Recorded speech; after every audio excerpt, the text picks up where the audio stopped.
In this tutorial, we will show how to perform a power spectral density analysis with SAP2000. The model is a 50-foot tall pole, meshed in 5 equal segments, with a random forcing function applied at the 30-foot elevation. The forcing function is a power spectral density curve with a magnitude of 300 pound squared per hertz over the frequency range of 0 to 5 hertz. The goal of the analysis is to be able to plot the spectral density curves of the results, as the square root of the area under these curves will give us the RMS values that are needed for checking and design. We start by selecting the File New Model command, and we'll set the units to pound inches. Clicking on the Grid Only option, we will lay out a grid with 2 grids in each of the X, Y, and Z directions. The spacing in the Z direction will be 50 feet or 600 inches.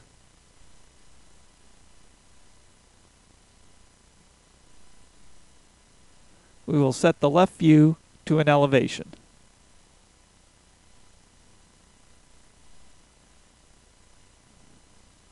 Next, we will define the steel material property for the pole. We will add a new material, and it will be user specified.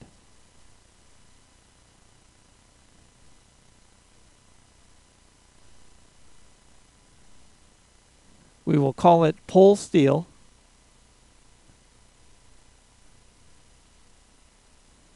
and the weight density will be 0.28 pounds per cubic inch, and the mass will be calculated from this weight.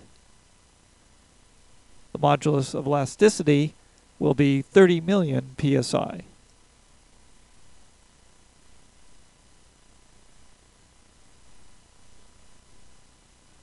Now we will define the properties of the pole section.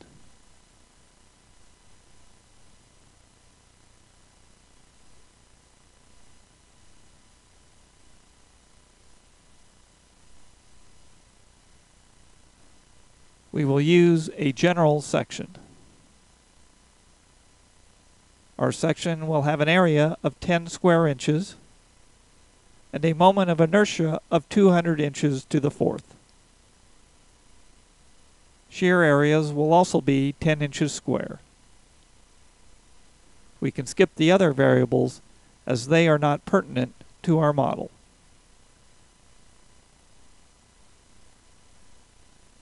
We will call this section Pole and make sure that the material is set to pole steel.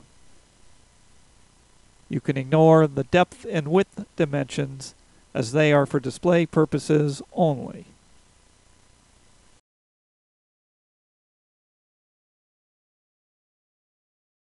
Now we can draw the pole. We will draw it in one segment, top to bottom. Leaving the draw mode and selecting the pole, we will use the Edit Divide Frames command to break it up into 5 segments, each 10 feet long.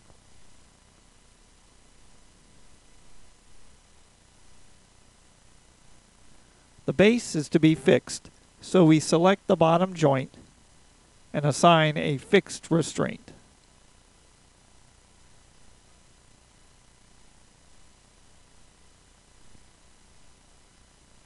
To make the model easier to see, we will shut off the grids in both of our views.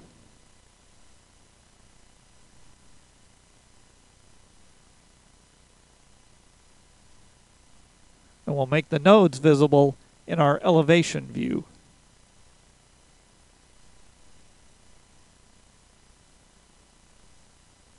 A check of the load cases shows that the program currently has 2 defined. We may delete the dead load case as we will be doing a dynamic analysis only. Selecting the modal case, we click on the Modify Show button so that we may set the maximum number of modes to 3.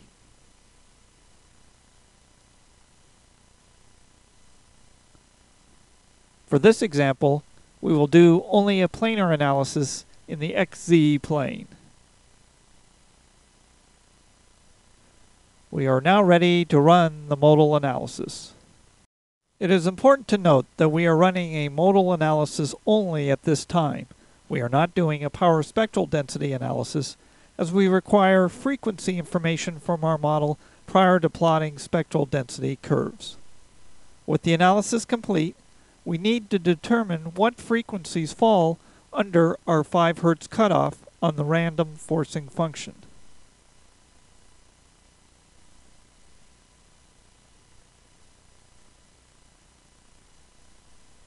Our period and frequency table shows us that just 1 out of the 3 modes at 1.388 Hz occurs below 5 Hz. Next, we will unlock the model so that we may define the items needed to do a power spectral density analysis. Now we will replace the dead load pattern with a power spectral density pattern.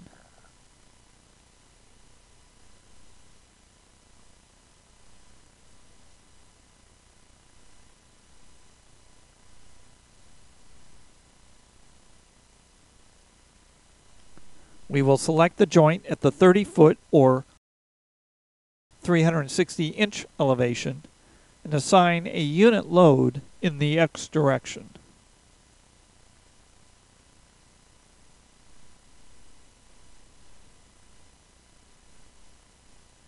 Next, we go to the Define Functions Power Spectral Density command and add a new user function. For our analysis,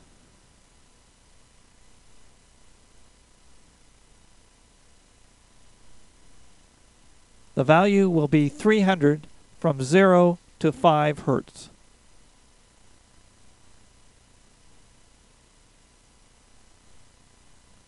Note that the coordinates are displayed in the lower right corner as we move across the plot.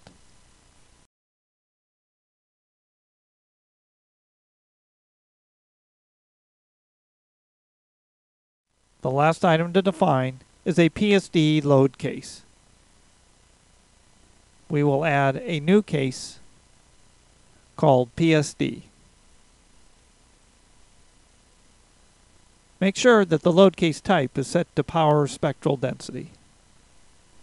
Under the loads applied, note that we will be applying the PSD forcing function as a load using the previously defined PSD curve applied to the PSD load pattern, which is the unit load in the X direction. The scale factor is often useful to control the combination of forcing functions when you have more than one source. One of the most critical steps in the data definition process is setting the frequencies. This controls the shape of the output spectral density curves and thus ultimately the RMS values. We will start with a basic selection of whole number values of 0 through 5, but we'll need to add significant more points, especially around the frequency of the model. We will use the Set Modal Frequencies option. Here we tell the program to deviate from the modal frequencies by the specified percentage. We start with 0.1% to both sides.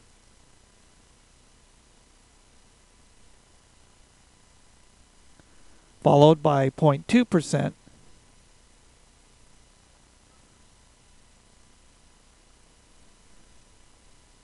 and keep adding to the table, finishing with plus and minus 10%.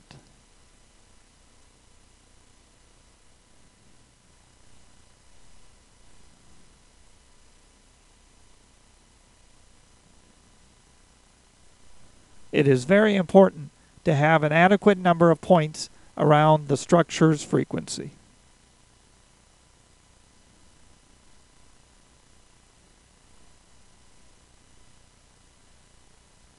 The last item to input on this form is the damping. which we will set to 0.04.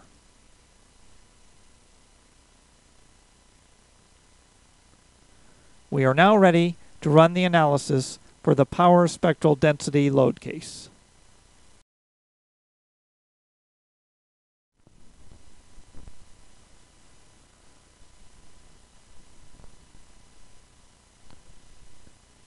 Once the analysis is complete, we select the joint where the forcing function is located. And we go to the Display Show Plot Functions command. Here, we will plot the spectral density curve for the displacement in the x direction. First, we'll verify that the joint for function is the x displacement.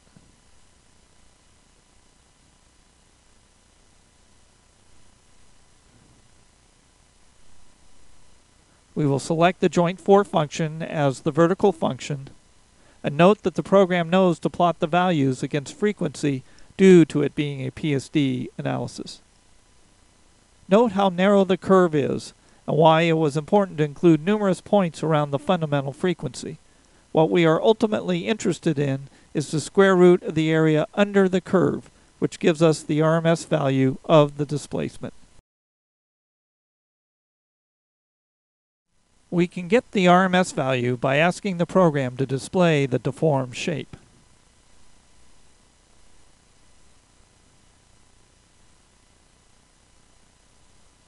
A right-click on the joint shows that the RMS displacement value is 0.34 inches. A right-click on the top joint gives an RMS displacement of 0.74 inches.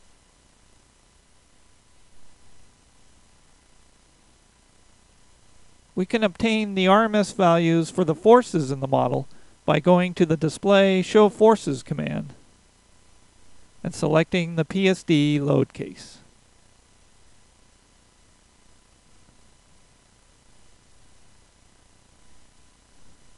Right-clicking on the bottom member displays the force diagrams, and in this case, the maximum RMS moment at the base is approximately 43,000 pound-inches. This concludes this tutorial.